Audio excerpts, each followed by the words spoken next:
இன்றே டவுன்லோட் செய்து உங்கள் ஃபேவரட் ஷோக்களை என்ஜாய் பண்ணுங்க. மனசுக்குள்ள எவ்வளோ வலி இருந்தாலும் இந்த போட்டோல அவரை பார்க்கும்போது எல்லாமே மறந்து போயிருது.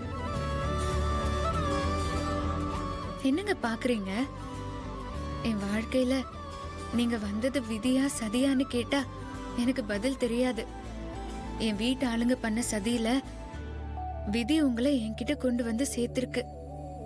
ஆனா இந்த நிமிஷம் என் சந்தோஷம் நீங்க தான், நீங்க மட்டும்தான். உங்க கையால நீங்க என் கழுத்துல தாலி கட்டின அந்த நிமிஷம் எனக்குள்ள பொக்கிஷமா பத்திரமா இருக்கு. அத நினைச்சுக்கிட்டே இந்த போட்டோ வழியா உங்களை பார்த்துக்கிட்டே அந்த சந்தோஷத்திலேயே என் காலத்தை நான் ஓட்டிடுவேங்க.